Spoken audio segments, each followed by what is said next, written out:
Hey everyone, hope you are all doing well. I know I've said it before, but we really appreciate you watching these videos. We have a lot of fun making them. If you haven't done so yet, think about subscribing. And if this information that we're throwing together is helpful for you, it's useful, think about hitting the thumbs up button. That helps us out and it helps other people find our videos. Today we're going to be talking about 3 proven techniques for chasing steelhead throughout the fall, the winter, and the spring in the Great Lakes. First off though, if you don't know me, my name is Matt. I'm the manager of the Northern Angler here in Traverse City, Michigan. We're a small independent fly shop focused on getting our customers confident and comfortable on the water and at the vise. We're a little bit newer to YouTube, but this channel is really going to be built out specifically for Midwest and Great Lakes anglers. So if that's something that interests you, stay tuned because we have a lot more to share.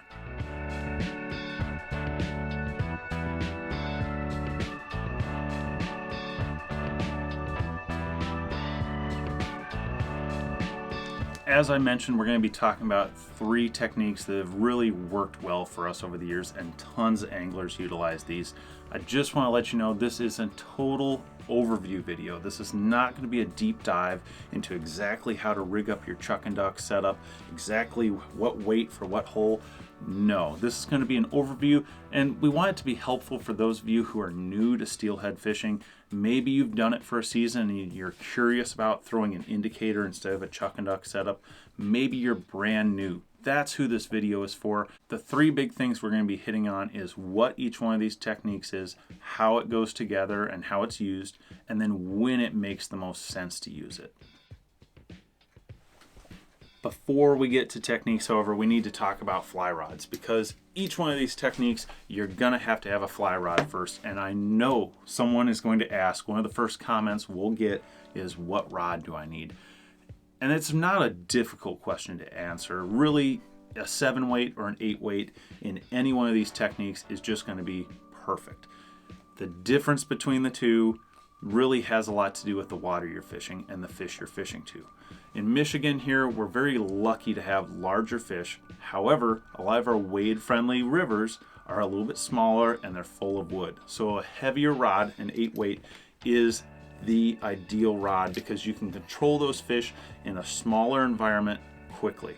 On the other hand, if you like to fight the fish a little bit more, maybe you have a smaller fish and a little bit more room to play, a 7 weight is a ton of fun. One of my favorite switch rods of all time is a 7 weight, even a glass rod. So a lot of flex. It's, as I tell people, terrifying and a lot of fun at the same time. So think about where you're going to be fishing and what fish you have in your rivers. The first technique we're going to talk about tonight is chuck and duck. You may have heard of it. It's got a funny name. Probably a better descriptive name for chuck and duck is bottom bouncing. And this technique requires anglers to bounce weights along the bottom that controls the speed of their presentation to the fish. A lot of anglers that are new to steelhead fishing start out this way because it's really intuitive. You don't have to worry about mending line. You don't have to worry about, having all these normal skills. So if you're new to fly fishing and you want to steelhead fish, chuck and duck is a really, really good option for you. Now that we talked about what chuck and duck really is, let's talk about how it works, how it all comes together. A lot of times we'll see anglers use a floating monofilament just like this. This is Rio Slick Shooter. A great simple way to get into this. You don't even have to buy a fly line. Crazy, right? There's a few reasons mono is really popular for chuck and duck. First of all, it's extremely affordable. Whereas most good fly lines start around $50, a good spool of floating mono is around $20. Secondly, super functional for durability. Say you scrape it up, you get it tangled or mangled in a snag. Well, all you have to do is cut a section off, retie your leader, and you're back fishing. With a fly line, a little bit more care is needed. Lastly is resistance. Monofilament has much less resistance than a floating fly line. So if you find yourself on larger rivers, you can really huck this thing without much effort. Whether you end up using monofilament or a floating fly line, the setup is really similar. And we usually divide it into a big river setup and a wade-friendly river setup. First thing you need with chuck and duck is backing. Of course, you always have to have backing on your reel. If you're utilizing a monofilament setup, you want a ton of backing. not because you're going to be catching bigger fish, because you need to increase the diameter of this spool so that every revolution brings in a little bit more line. In case you didn't know, monofilament doesn't take up a lot of space like floating line does. After that main line, again, whether it's monofilament or a floating fly line, you're going to want to run some sort of, we'll call it a leader, although there's no real taper to it here. Our favorite is usually Maxima Ultra Green in 12 pound. You can run anywhere, of course, from 12 up to 20 pounds. 20 pounds is usually reserved for salmon though. We just don't need that much power. The idea with this leader is all one diameter. It cuts through the current really fast. If you do any Euro nymphing, similar idea where these flies get down as fast as possible. The length of your leader really depends on the water you're fishing. The smaller the river, the shorter it can be. If you're a wade angler, anywhere from 6 to 8 feet is perfect. If you're fishing larger rivers, it can be up to 15 feet because you need to get down. On the end of that leader, usually we're using a swivel. That swivel serves a few purposes. First of all, it keeps your weights from sliding all the way down to your flies. Wouldn't work real well. 2, it's a built-in break point. So say you get snagged up, it happens to the best of us. You know it's going to break right at that swivel as long as you're using a little bit lighter line that leads down to your flies from that swivel. Now, the key element of the chuck and duck or the bottom bouncing rig is weight. We have to get these flies down somehow. Most of our steelhead flies in our shop are totally unweighted, and there's a good reason for this. If our flies were weighted and we were using weight to get down, everything would be at the same level. Most feeding fish do not sit right on the bottom. They suspend off the bottom. You can control where your flies are presented to fish by the distance from your weight to your flies. Our preference is usually 18 to 24 inches, sometimes up to 30. Play with this a little bit, but don't change it a lot. Try and stay consistent. If you're a wade angler, I'd recommend just using split shot right at your swivel. You can either attach them to the line immediately above or drop a small tag off your swivel when you're tying your knots, leave a big end and just pinch it to that. Now, if you're fishing a larger river, a lot of times we use a sliding weight system. It sounds a little crazy, but it works wonders and it makes it really easy to change weights out consistently as you move about the river. The anglers who are exceptional at this technique tend to tinker a lot. They change their weights and they figure out exactly what it feels like to get the right drift and the right amount of pressure on the bottom. You don't want it to just sit on the bottom and you don't want it to just drift right on past those fish. Play with that, tinker with it, take notes, be methodical. Past your swivel, remember you need to attach these flies somehow. So we're going to use, we'll call it a tippet, usually fluorocarbon in our case, and you want it to be lighter than that leader system. So again, imagine we're using 12 pound Maxima Ultra Green. Beyond my swivel, I'll probably use 10 or 8 pound fluorocarbon. One thing I forgot to mention is you can totally set this up on a floating fly line as well. What I would do is just use a much longer section of mono coming off of this loop, maybe 30 feet or so. That way you're not worried about this line coming out while you're casting. You can deal with it once you hook a fish, but know that you can adapt chuck and duck to a floating fly line as well. Now that we got the rig figured out, let's talk about what it should look like on the water. I'm usually fishing holes, runs, pools, things like that with this technique. You're casting upstream, you're utilizing the weights on this setup instead of casting the actual fly line, so the cast looks a lot more like a lob. Do not try and false cast this, please. Public service announcement, this is not for false casting. It's not meant to go back and forth. It's one nice smooth lob with an abrupt stop, kind of like you're casting a spin setup, and that weight is going to carry your flies and all your line right out to where you want it to be. Once you've made your cast, you need to take up any slack that's coming through the system. That's really important because this is kind of like contact nymphing, except the nymphs are not in contact. It's the weight on the bottom that's in contact. This is a technique where you will feel really aggressive strikes, but not always the really subtle strikes. The less slack you have in your system, the more likely you're going to feel a take. As this system bounces along the bottom in front of you, you're taking up slack, you're feeling the bottom. And again, I mentioned this earlier, with the right amount of weight, You want a consistent movement downstream. That's really important. If it just sits in one place, too much weight. If it's just going, you don't feel anything, add more weight.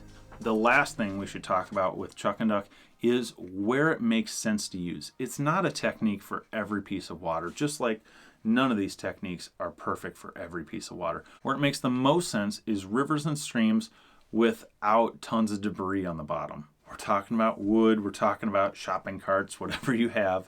We want smooth sand, we want small pea gravel, areas where this weight that's bouncing along the bottom is not going to be impeded, because if it is, you're going to lose a ton of stuff. You're going to hate this technique. It's not going to work well. Sometimes you need to know the river really well to know where there are obstructions and where there are not obstructions. And in those holes where there's not tons of snags, this technique is golden. But sometimes it's going to cost you some flies and some weights and some knot tying to figure that all out. On to technique number 2, indicator nymphing. This is another great way to start fishing for steelhead, especially if you have rivers that are full of debris, wood, all that stuff where you're not able to bounce weights along the bottom. This technique relies on using suspension devices. There's tons of different styles out there to suspend and present your flies above debris. Maybe it's wood, maybe it's some other snaggy stuff you got in your rivers. To rig up for this, you're gonna want a floating fly line. Once in a while we get people asking about presenting nymphs on sinking lines. Floating fly line is the only thing you're gonna want for this, I promise you. The big thing to look at is what taper you have on your fly line. You may have just a nice trout taper. A lot of times those come with pre-built kits, but do yourself a favor, because the right fly line for this technique will make a world of difference. Lucky for you, there's tons of fly lines out there nowadays designed specifically for nymphing. And they're different in a few different ways. First off, they're overweighted. So usually we recommend an 8 weight be matched to an 8 weight, or a 5 with a 5. These lines are up to a whole line size heavy, so it's really important not to overline in most instances. You may buy an 8 weight fly line and you put it on the scale and it's really a 9 weight. And that's awesome for roll casting, heavy setups, these big bobbers, split shot, and a double fly rig. A standard weighted fly line just isn't going to do it. The other thing is the taper. When we talk about tapers, it's how mass is distributed throughout the fly line. In this case, we're looking at what we call a really long head. So you have a thick fly line for a long distance, up to 50 feet. And that's awesome because not only can you cast it, but you can control that fly line at distance with mends. I always tell folks when they're new to this sport, casting is not all that difficult. It's really the line management, learning to deal with slack and mending and all these things that are going to frustrate you and really challenge you. But if you get the right equipment, it's going to be a lot easier down the line. I know we talked about fly rods already, but I just wanted to take a quick aside and say, if you want to do indicator nymphing, do not grab your streamer rod. That real fast action rod that's designed to throw lots of line, it's not going to be good for this. You're going to want something with a little bit softer tip that's able to roll cast and mend line with ease. So pay attention to that. If you want to get a really good indie setup, think about the action of that fly rod if that tip is right for this technique. Let's talk leaders for your indicator setup. These can be 7.5 foot or 9 foot leaders. A lot of times people will buy a 9 foot salmon steelhead leader and cut it back a little bit because you can control your cast just a little bit better with a shorter leader.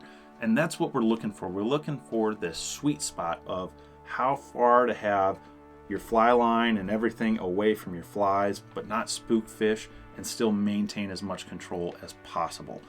A fair amount of people buy a 7.5 foot leader as well. So there's a lot of options out there. Experiment, see what works and what doesn't work for you.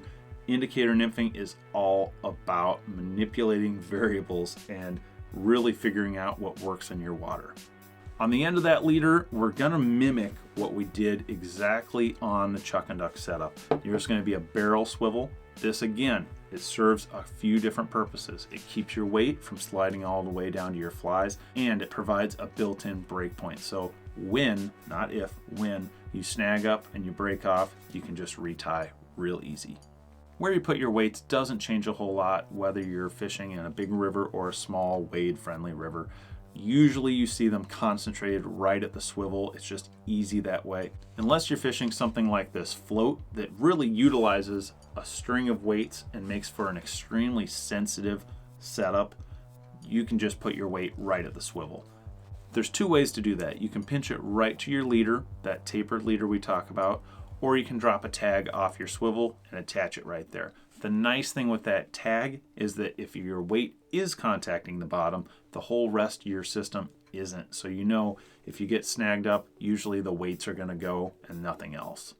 When we talked about weights with Chuck and Duck, I mentioned being a tinkerer and being restless and just constantly experimenting. And that's the same thing that'll lead to success here with the indicator setup. There's only a few variables which you need to manipulate. And I always encourage people, pick one variable at a time to manipulate, because if you change 3 or 4 things, you're not going to know exactly which one led to your success. So one thing at a time. The first should always be the distance between your indicator, your suspender, and your weights.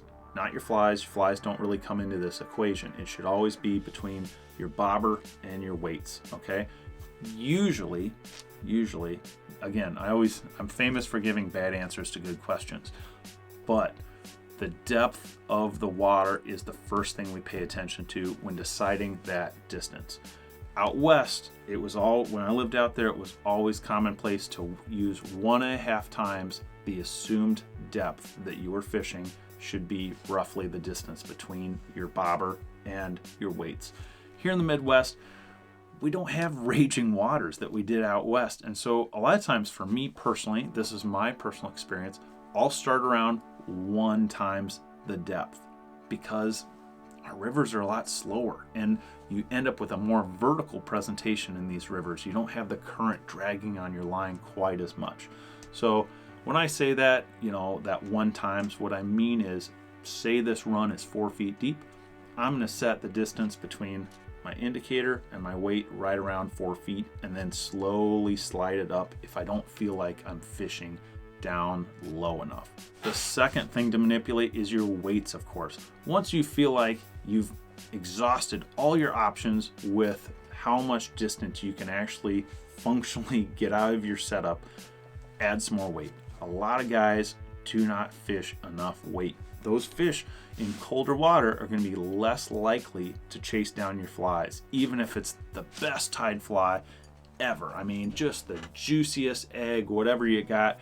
So make sure you have enough weight and tinker with it constantly, and always check your weights, check your flies, see if they're tangled up, any of that, because it can make a difference, a big, big, big difference. Now that we got the rig figured out, let's talk about what it needs to look like on the water. I mentioned mending and line management, and that's really big with this. To be successful, pick apart small pieces of water. And I should have mentioned this before earlier, is get yourself a mental image of the river.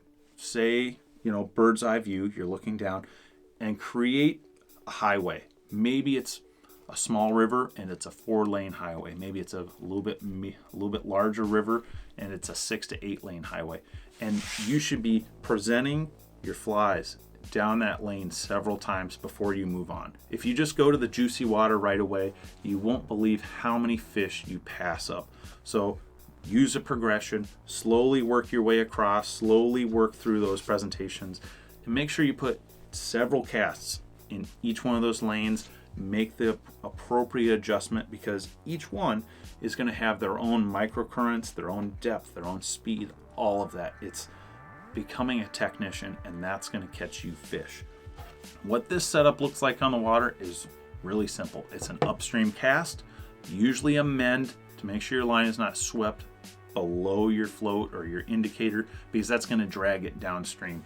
A lot of mending, a lot of practice is following the bobber or your float with line.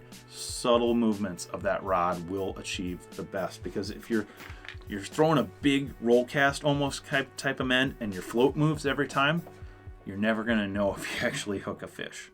Pick apart small lengths of water. We talked about the width, doing the lane setup, but I want you to just pick apart small sections. If you keep sending line down, you're fishing 40, 50 yards of water, you're not going to be as effective in controlling it. I mentioned it before, it's all about have as much control over your presentation as possible. The last thing with indicator nymphing is where it makes tons of sense. I mentioned this a little bit earlier with water that has tons of debris or snaggy kind of character to it, and indicator nymphing is perfect for this. Of all these techniques, it probably makes the most sense and covers the most water types. So if you're going to pick one to start with, think about this. It's really, really functional, but it's much harder to get good at than the chuck and duck. So just know that. Okay, we're 2/3 of the way through. We've reached the third and final technique, one of my absolute favorite ways to chase these fish, and that's stripping streamers or swinging streamers for steelhead. Now, I mentioned stripping streamers, and not many people use this approach. It's pretty straightforward, really. You're going to grab your trout rod, your streamer setup, your 8-weight with your 300 grain sink tip, and you're going to go out and you're going to pound the banks, you're going to pound that likely looking water and strip streamers constantly. It requires a lot of dedication because our water is cooling down and these fish do not want to chase flies as often as you might think, unfortunately. So covering water is your secret weapon when stripping streamers for steelhead.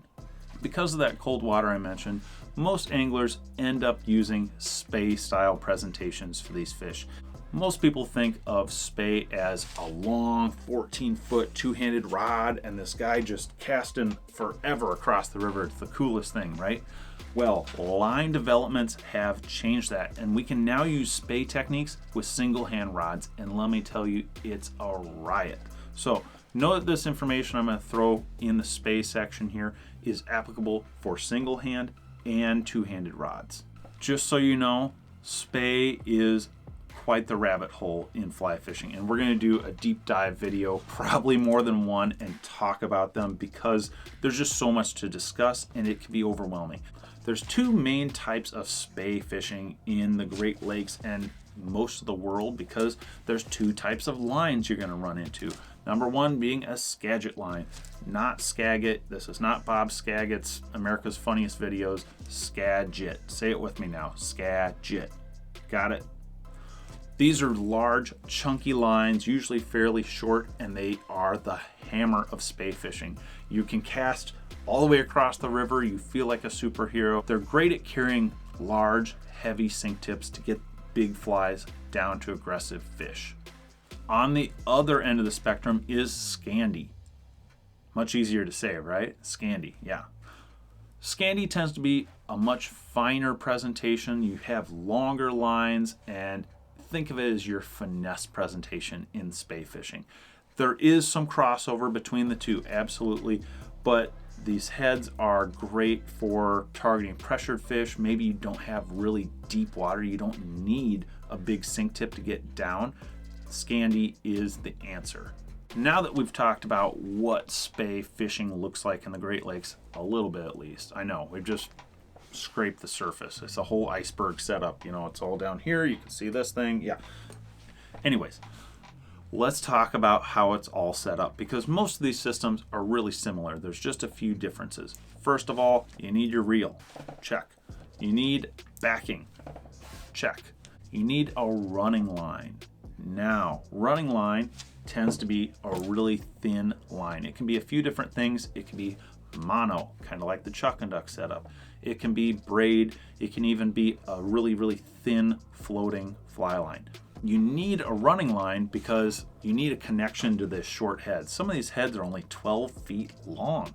If you had a full fly line behind there, I do get this question once in a while, you just have too much resistance to be able to cast that whole thing as far as you want. So a thin running line is the way to go. Low resistance connection to your head.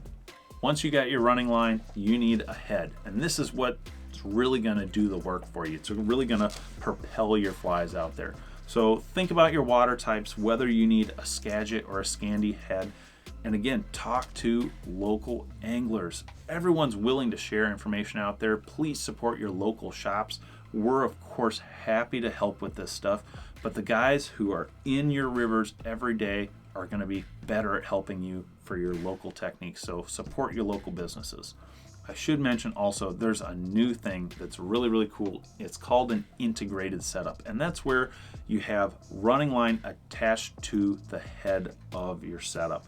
So if you don't want a loop going through your guides, if you're not casting really far distances, an integrated setup is great because you can strip the head all the way into your guides without having a loop catch up on your guides. Once you figured out what type of head you have, now we can get into the split between Skagit and Scandi.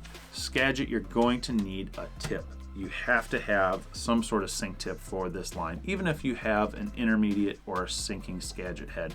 It's just such an abrupt line, you need to taper it out to get to that fly. Most of the time, I recommend getting a few different tips. It's the way to go. It's the easiest way to control the depth of your fly. Biggest tip I have when getting sink tips for a Skagit setup is stay consistent with the length. Whatever you end up with, no matter if it's T14, T11, any of that stuff, you can read about that more. We'll talk about it more, but stay consistent because that will really affect your casting. Scandi, on the other hand, gives you the option. You can run a really light tip, something like a Versaleader or a Polyleader, or you can run straight fluorocarbon right from your head. It's that nice of a taper that you can present your fly without a tip. Leader-wise is the simplest of all three of these.